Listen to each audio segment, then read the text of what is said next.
সবাই ওয়াশিং মেশিনে কাপড় ধোয় আর আমি জুতা ধুই। এখানে কাপড় ধোয়া হচ্ছে, অলরেডি কাপড়টা আগেই দিয়েছি ধোয়ার জন্য। আর আমি এখানে বেসিনের মধ্যে জুতার নিচগুলা ভালো করে ব্রাশ দিয়ে ধুয়ে নিচ্ছি, ধুলাবালি ফেলে। তারপরে হচ্ছে এই যে এক বালতি জুতা নিচ্ছি, এখানে সবগুলার নিচের যে ময়লাগুলো সব উঠায় ফেলছি। উঠায়, যেহেতু শীত চলে আসছে, বাচ্চাদের ক্যাটস এগুলো নামাইতে হবে, বাচ্চাদের স্কুলের জুতো ময়লা হয়েছে, আমার জুতো, এই সবগুলা নিয়ে নিলাম।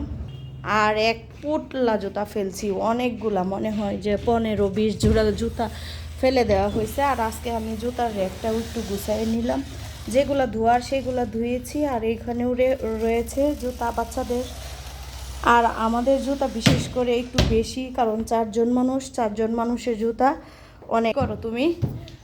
আর শুধু এখানেই না, আমার এই খাটের নিচেও কিন্তু জুতার পুটলা এখনও বাঁধা রয়ে গেছে, যেহেতু আমার সুরেকের ভিতরে জুতা আটে না।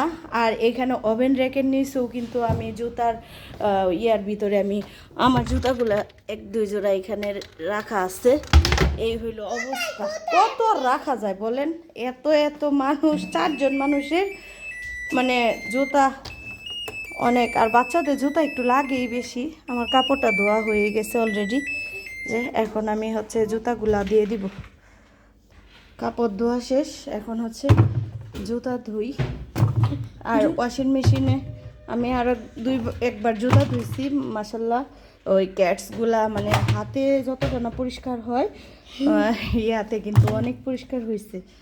এবারও দেখি, এবারও অনেক বেশি জুতা দিচ্ছি, দেখি বেশিগুলা দিলে কীরকম হয়। আগে অল্প করে দিছি তো। এই যে জামাইয়ের ক্যাটস আছে, আমার ক্যাটস জুতা আছে, বাচ্চাদের আছে, দিব। কাপড়ের জুতাগুলো দিয়ে দিব, যেহেতু শীত আসছে। এখন একটু হুইল পাউডার দিব বেশি করে। আমি এতগুলো জুতা কখনো দিই নাই, এখন কিন্তু অনেক বেশি জুতা দেওয়া হয়েছে, সেই কারণে একটু বেশি করে হুইল পাউডার দিলাম, কারণ জুতাগুলোর গায়ে কিন্তু অনেক ময়লা।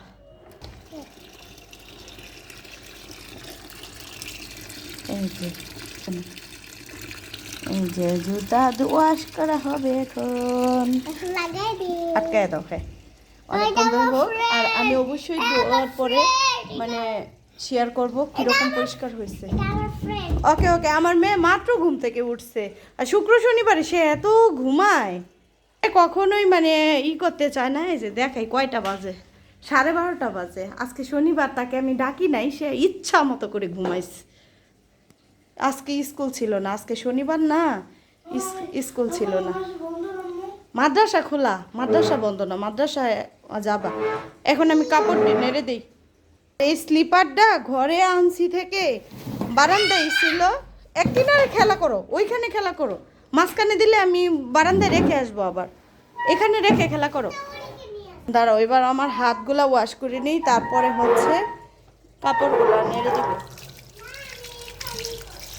এই জুতাগুলো আমি হাতেই ওয়াশ করব, কারণ এগুলো ওয়াশিং মেশিনে দেওয়া যাবে না। এই যে শখ করে যা কিনছি পরা হয়েছে না, মনে হয় যে 2 দিনও। আর ইয়ার ভিতরে, এই সুরেকের ভিতরেই জমে আছে। কি ধোয়া হইতে হইতে অনেক দেরি বাবা। আমি তো কাজ করছি, আর আমার মেয়ে যেহেতু 12:30টায় উঠেছে, সে ফ্রেশ হইতে হইতে 1টা বাজে, 4 মিনিট কম 1টা বাজে। সে ফ্রেশ হইতে হইতে 1টা বেজে গেছে। আর এখানে সে টিভি দেখছে আর হচ্ছে নাস্তা করছে। কি কি খাচ্ছ মা? পরোটা খাচ্ছে মাংস দিয়ে আর চা দিয়ে। সে এখন 1টার সময় নাস্তা করছে, জানি না ভাত খাবে কখন। আজকে কি ভাত খাওয়া হবে? হ্যাঁ, আজকে ভাত খাওয়া হবে না? ভাত তো খেতেই হবে, যত কিছুই খাও, আমি তো ভাত খাওয়াবই তোমাকে।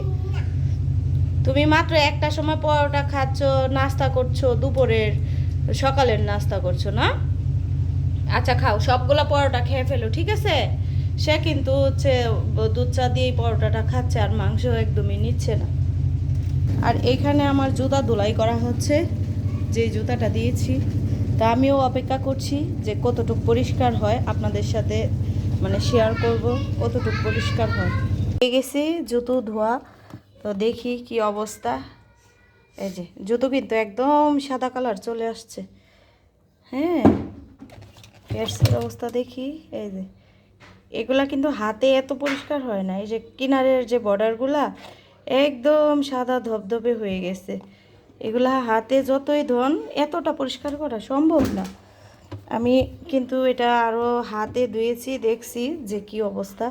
দেখেন আমার বাচ্চার কেসটা এত পরিষ্কার হয়েছে, এই যে কিনারগুলা ধরে এত পরিষ্কার হয়েছে, সাদা একদম ধবধবে নতুন জুতা হয়ে গেছে। মাশাল্লাহ, দেখছো এত সুন্দর। মা, আমি আমার এই জুতাগুলোও দিয়ে দিছিলাম, অনেক সুন্দর হয়েছে পরিষ্কার। আর আমার জামাই হচ্ছে, সে হচ্ছে খেলে, বল খেলে, ফুটবল খেলে, মাঝে মাঝে শুক্রবারে যায়, তো ওই জুতাগুলা পরে যায়। এই জুতাগুলাও অনেক ময়লা হয়ে গেছিল, একদম ঝকঝক করতেছে। জি মা, নাস্তা খাওয়া শেষ? আয় হায়, দেখো তোমার ব্রেকফাস্ট শেষ। মাশাআল্লাহ, রেখে দাও রেখে দাও। এই যে দেখো একদম নতুন চকচকে হয়ে গেছে জুতো। এই যে দেখো চকচকে হয়ে গেছে জুতো। ওয়াও, দেখছো একদম নতুন। এগুলা আমার পক্ষে সম্ভবই ছিল না। হ্যাঁ, আমার কিন্তু একদমই সম্ভব ছিল না এই জুতাগুলা এত সুন্দর করে পরিষ্কার হওয়া। এগুলো ফেলছি না তো, এগুলো ফেলবো কেন? এই যে আমার ছেলের ক্যাটস গুলাও একদম নতুন হয়ে গেছে। ওয়াও, অনেক সুন্দর। তো সবগুলা জুতোই হয়ে গেছে, দেখতেই পাচ্ছেন কত সুন্দর হয়েছে। হ্যাঁ, আগে শুকাক, তারপরে এগুলো মোটামুটি শুকায় গেছে। তারপরেও এখন আমি একটু বারান্দায় রাখবো, আর না হলে ফ্যানের নিচে রাখবো, তাহলে আবার আরো বেশি মানে শুকাবে। আসলে একটা জিনিস মানে কাজ করলে যদি কাজটা মনের মতো হয় তাহলে কিন্তু অনেক ভালো লাগে। এই যে আপনাদেরকে তো দেখাইলাম, এটা কিন্তু ভিতরের ফুলটা, এর জন্য আরো বাস্তবে দেখতে কিন্তু আরো বেশি চকচক চকচক করতেছে। তো আমার ভিডিওটা আপনাদের কীরকম লাগছে অবশ্যই জানাবেন কমেন্টস করে। আর এই যে এইগুলা দেখে আমার অনেক ভালো লাগতেছে। আর এই কেসটা কিন্তু আমার ছেলে ছোট হয়ে গেছে। এখন এই কেসটা আমার মেয়ে পড়তে পারবে, আমার মেয়ে পড়তে পারবে, তাই না? এবার আর আমার মেয়ের জন্য কেটস কিনবো না ভাবছি, এবার ওইগুলাই দিয়েই চালায় নেব। এই জুতাটা আমার মেয়ে কিনছে, তাকে মনে হয় যে 2 দিনও পরে নেই। এই জুতাটা পরবা, এখন ছোট হয়ে গেছে, এখন পরবা। না না, এখন ভিজা আছে মা, এখন ভিজা। লাল টকটকে জুতাটা আমার অনেক পছন্দ হয়েছিল, এই জুতাটা। মাশাল্লাহ মাশাল্লাহ মাশাল্লাহ, অনেক ভালো লাগছে। তো আমার ভিডিওটা আজকে এখানেই শেষ করে দিলাম। আমি জুতোটি এখন রোদ্রে দিব।